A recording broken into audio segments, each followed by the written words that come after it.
This is Things You Might Not Have Heard, and I am Jay Cleveland Payne, and this is where I'll present to you, and I'm ready to do it, yesterday's latest in information, politics, current events, and pop culture.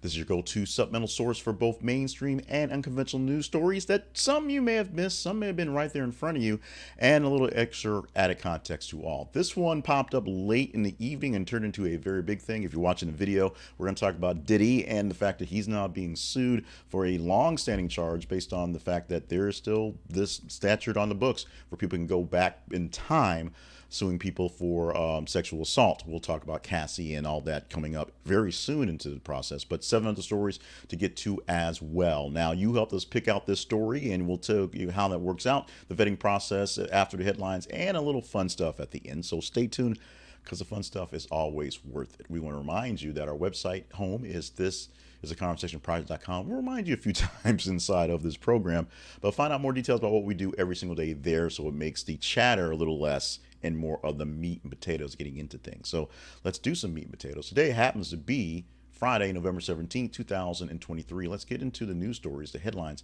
for today, which are headlines from yesterday, of course. Starting off with this headline right here, and that is NFL reporter Charissa Thompson admits she used to make up fake sideline reports. This was by far leaps and bounds, because this is something we posted early in the afternoon and had all day, all evening to catch fire, and was a big topic on the Twitter, the X's, and Facebooks until the Diddy things, and of course George Santos.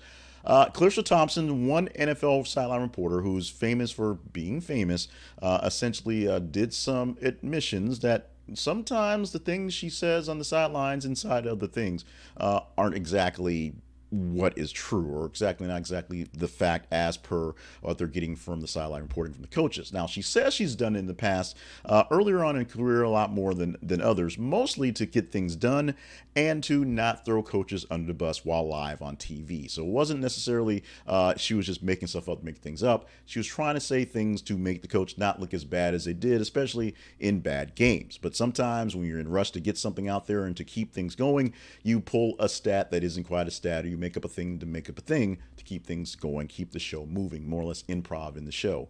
This is more behind the scenes, what goes on in a live broadcast and things like this, as opposed to just the falsehood of just NFL football or sports or Charissa Thompson herself.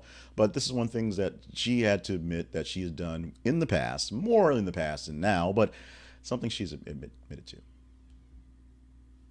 This news broke essentially as I was riding home from work yesterday, listening to CNN when they got the first initial parts of this one, and it turned into a much larger thing as things were unfolding over the evening. The headline that we pulled is from CNN when I finally got a chance to post it.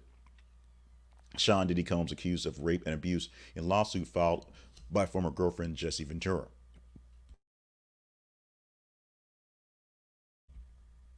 I'm sorry, very Freudian slip. Cassie Ventura. I had to kind of get a throat clear there. Cassie Ventura. And so if you're thinking, who's Cassie Ventura? Cassie Ventura, when she was 19, many years ago, was a young artist who ended up working for Diddy and doing things as well that he was producing. And now she's speaking up because she said during that time when she was 19 and very young, the relationship that broke out, turned violent, and turned into causes of, I'm going to hope not get any sort of tricks in this one, rape and abuse going forward. And Diddy's actually fighting this account. What he's saying is that Ventura has actually been threatening to write a tell-all book for a while, asking for a big chunk of money, and he refused. So now the lawsuit is coming out to essentially get the big chunk of money. We'll see which side is telling the truth, or more of the truth, if you will. This is due to the New York Adult Survivors Act, which is a little interesting because both Combs and Ventura are residents of California. However, also in the lawsuit are Diddy's record label and the parent label of the record label, which are in New York City. They live there because, companies are people. So that's how this is going on. This went into effect, and essentially it's been expired. It's set to expire in 2024, went into effect in 2022, and allows people to go back about 20-30 years in time, literally, to bring up old cases. This is one of the things that a lot of the Me Too people and a lot of the Bill Cosby site people aren't jumping on the bandwagon on, because these are cases that were well past any statute of limitation. But the court is open up for this 2-year window, and because the window is shutting down, we'll see a lot of these things happening in the next couple of days. Russian artist who protested Ukraine war gets 7 years in prison for the latest crackdown on free speech. We pulled this from AP News, and this is for Shaska Skovchiko. She was arrested in her native St. Petersburg in April of 2022 for replacing price tags with one that decried Russia's invasion of Ukraine. That's a violation of free speech, probably a violation of business as well. But her arrest came out a month after authorities adopted a law effectively criminalizing any public expression about the war. And this is specifically about the war, although free speech not exactly something that's rampant in Russia in general. She did not intend to disparage the military, but just wanted to stop the fighting. She, as her lawyer, she just wanted to put out messages about the war and say that war is bad, so we should not be fighting. Not the military is bad, not Russia is bad, but this war, not so good. She struggled with health problems in custody, so she's dealing with congenital heart defect, bipolar disorder, and celiac disease, having a gluten-free diet, which you would guess is not exactly easy to do in a penal colony. She does get some, but not much medical help. We'll see this one play out going forward in the next couple of days, probably, because this is going to be a big deal. We say that a lot about these things, big deals. This one, a big deal, bigger deal than people would think it would be, but it's Roger Waters has said a couple things and keeps having those words gets him in essentially trouble, or keeping them in the news at least. Roger Waters denied hotel stay in Argentina and Uruguay after anti-Semitic allegations, says a report. This also from AP News. He was due to stay in Buenos Aires ahead of some shows scheduled for November the 21st, 22nd, basically next week. But the reservations fell through, and the hotels in Montevideo refused to host him, but did not provide a reason. The reason essentially is because he's been accused of anti-Semitism over the years. He says he hasn't done that. They do it because I believe in human rights. A lot of the things we're hearing right now about people who are saying anti-Semitic things because they say the one side is too bad, so they're overdoing it other ways. Roger Waters has said some things, and he won't take them back, so he gets the right to say what he wants to say and think what he wants to think. And of course, as I say often, people will perceive you as they do, not necessarily as you are or want them to perceive you. So Roger Waters still in the news on anti-Semitism. This time can't get a break, literally can't get a place to stay because of things he said in the past. AB-InBev executive to resign after anti-American beer giant continues to spiral down a never-ending black hole. That's a bit harsh, but that's from the Daily Caller. That's their headline. And the actual news is that Benoit Garbet, who is the brand's chief marketing officer in America, quote, will be resigning at the end of the year in order to embark on a new chapter in his career. Spend more time with his family. But we know Anheuser-Busch and the Bud Light stuff is not rebounding as well as as they wish it would be. And the whole Bud Light, well, I'll call it fiasco from a marketing standpoint, but essentially one little marketing campaign turned into the Go Woke, Go Broke campaign against Bud Light. It is what happened. And some head has to fall eventually. It looks like this guy, Garbet, is going to be the head that falls officially in this one. Will this fix it? No, but it's got to happen. Someone has to basically fall on the sword, and it's going to be this guy. An inverted Jenny stamp, a rare item sold for $2 million to a New York man. We pulled this from USA Today yesterday, and 76-year-old man named Charles Hack purchased the rare postage stamps for a record-breaking $2 million at auction. It is considered the holy grail of postage and a piece of American history. Back in my younger days, when I was, yes, a stamp collector, I wasn't that much of a nerd, this was something that to behold on, not like I'd ever have a chance to even see one. The rare stamp is known as Inverted Jenny, was stolen from a display case at a convention in 1955 and only located last March when an Irishman who had brought it in. Essentially, it's a stamp that is the inverted Jenny is the airplane that the Wright brothers flew, and the airplane is printed inverted in the stamp, and it's been obviously that way forever, making it a rare oddity because it's a bad stamp. But people have basically trafficked them for a while. This one particularly, like we said, was stolen and has been missing for, like 80 years. So this is a big deal on this one. Is $2 million worth it for a stamp you can't actually send out? Well, I'd say watch Brewster's Millions and you be the judge of that one. Next headline, Zahara Jolie-Pitt. I'm sure the Jolie-Pitt part doesn't even say it like that, but joins historic black sorority Alpha Kappa Alpha. Welcome to the family, Zahara Jolie-Pitt. One of Brad Pitt and Angelina Jolie's adopted daughters, Zahara, is now an 18-year-old in college, and she has officially stepped across the line to become a part of Alpha Kappa Alpha sorority incorporated at Spelman. She yelled, "My name is Zahara Jolie-Pitt," and declared she hails from Los Angeles as the crowd cheers on. Of course, some love to AKAs. The sorority was founded in 1908 on the campus of Howard University and includes more than 1,064 chapters and more than 355,000 initiated members. So none of them in my family. Just as a thing, just as a side thing, not a Greek, basically Greek agnostic, but proud for those who went through the process, proud of those who hack and call themselves brothers and sisters in these sororities and societies, and happy for them. Me, not my thing. And finally, Sammy Hagar is inviting arch nemesis David Lee Roth to join an upcoming tour. Sammy Hagar is going on tour. It's called the Best of All Worlds. Starts on Tuesday, apparently. And he's extended an invitation to both David Lee Roth and Alex Van Halen to join the band while he's playing. Now, Alex Van Halen, not necessarily his enemy, but David Lee Roth, the guy he replaced in Van Halen, they've been going back and forth at it, sometimes in jest, sometimes in near bloodshed for the years that have passed. Basically, Hagar has basically asked any musician that's in town where he's touring to show up and be on stage, and he'll jam with them because he's Sammy Hagar. He's that guy. But the big news is he wants David Lee Roth to hit a couple spots saying, "Hey, let's do this. Come on, MFR, let's do this thing. Let's be bad boys. Let's show the world how rock really works." If you can get a chance to see Hagar and David Lee Roth shows up that night, I bet it's going to be a crazy ride for the evening. In our apologies, errors, and omissions, this is a chance to talk about very quickly a story that's out of the top 8 we pulled, so we can get a little piece and things that are important for you to look up and have a little bit of knowledge on this one. The appeals court has temporarily lifted Trump's gag order in civil fraud case. This is for New York City. So the gag order that goes back and forth has been lifted. Trump can now say more things about his civil fraud case, that's the money case in New York City, than he could a week ago, what he could a week prior, that he could a week ago.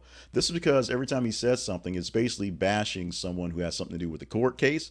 And it's not just the judge and not just the prosecutors. It's various people who have to deal with their lives going forward. People who aren't on the front lines, people who are from collateral damage because Trump bashes everybody.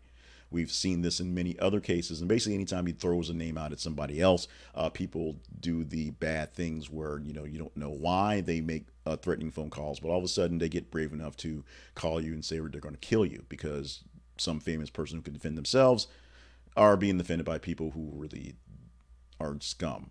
That's happening. Keep up with that one because it's going to keep going. That trial should be wrapping up in about a month, but he has, of course, 4 other ones that are federal ones to deal with, including that whole election thing as well. Let's go to our teaser story right here. And this is a teaser that I really didn't necessarily want to get into, but we're going to go here if you need a story worthy of chatting up. So first, how do stories get into the feeds? I put them there. Every 50 minutes, I put a news headline from various different sources. How do stories get out of the feeds and into the newscasts or into the short videos? You engage in them, and that tells me that they're interesting enough to chat up in these things. Go to our feeds on Facebook and Twitter, or X. This is theconversationproject.com is on Facebook, and th_conversation on X. As these stories get posted every 50 minutes, like them, love them, hate them, share them. Just engage in them. Literally, just engage in the headlines. Read the story links as well. Actually read the stories. That's kind of important. The more engagement you get from a story, the better chance you have of talking about this. Now, today is Friday. So what we're doing is setting up for Monday's show. We'll have 10 stories in Monday's show from the engagement of the top 30 stories from over 90 stories for the weekend. Today, tomorrow, Sunday, and a little bit of Monday. We cut it off about 4:30, 5 o'clock before we pull the numbers to go from there. Here is the deal. Are we talking about Frozen 4? Frozen 4 in development at Disney, confirms Bob Iger. Bob Iger's in charge, so his Frozen 4 is coming. We believe him. But did we sleep on Frozen 3?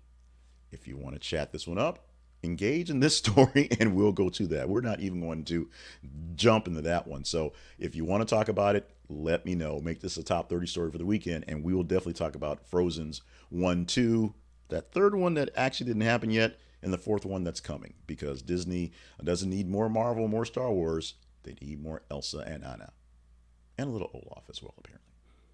Now, our spotlight sponsor for the day is AppSumo. We're bringing it up now because you want to get in on AppSumo right now, because they are opening the doors early for Black Friday deals. Black Friday is a big thing all over the place, and Black Friday kind of lasts the whole month of November now because of cyber deals and the lack of shopping in stores on Fridays after Thanksgiving, because it's not necessarily needed these days with all this cyber stuff online and things before and after. Here's the deal.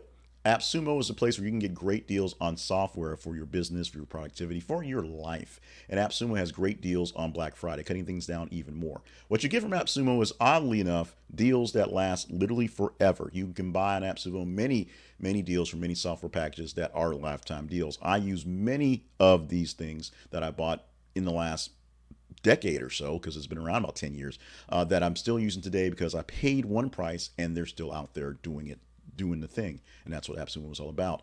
If you're looking to get into a big start on a new program, a new project, a new something, and you don't want to pay the full price for the going rate of something on, or if you're getting into something that's fairly new like AI, there's so many different AI platforms out there. And yes, ChatGPT is sort of the granddaddy, big leader of them all, but you want something that's a little less powerful, but still going to get the job done and cost a little less.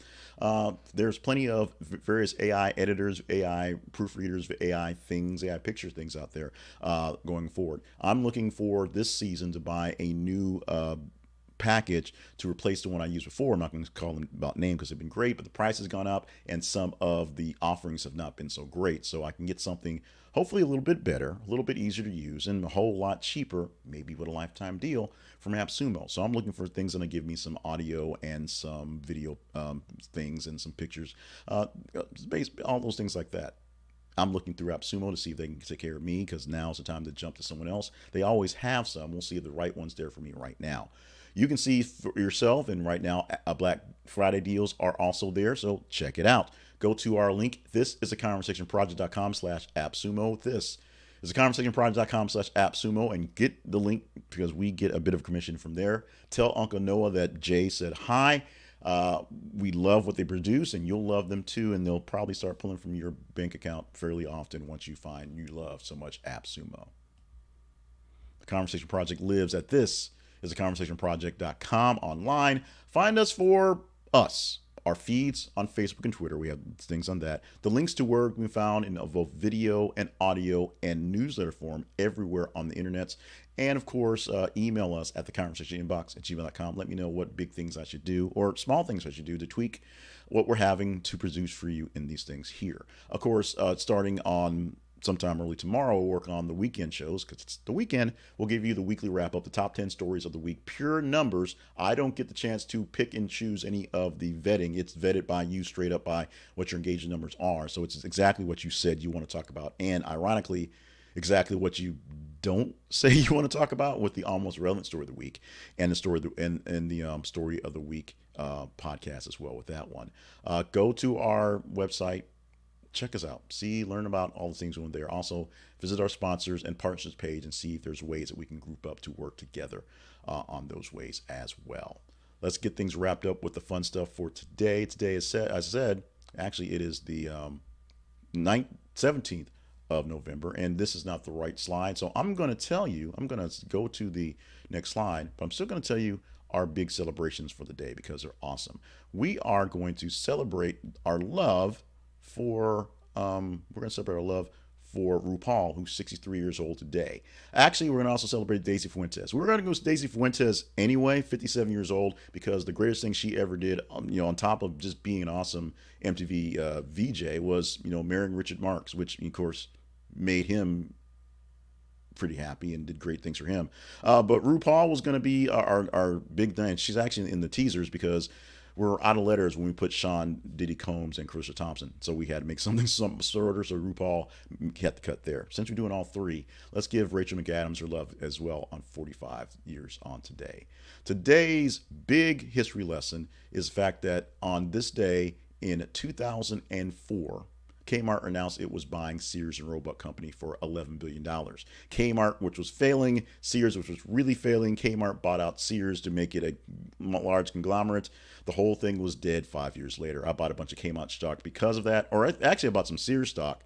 It transferred over, bought some more Kmart stock, and yeah, have nothing to show for it. So, as I say when I do my advertisements for Robinhood, investments may lose money. That one lost everything.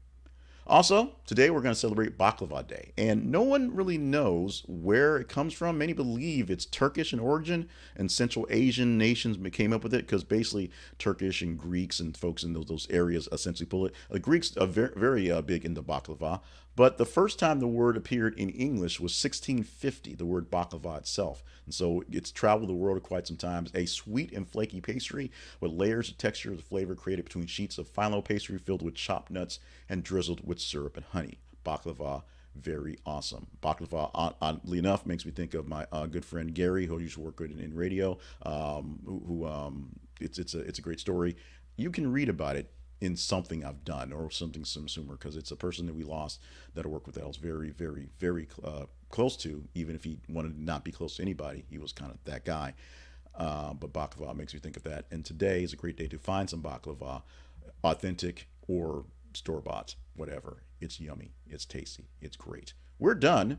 We survived the wrong slate there. We survived kind of rumbling there. We survived a big, pretty weird and kind of some ways not bad disturbing, but disturbing week of things not working out so well.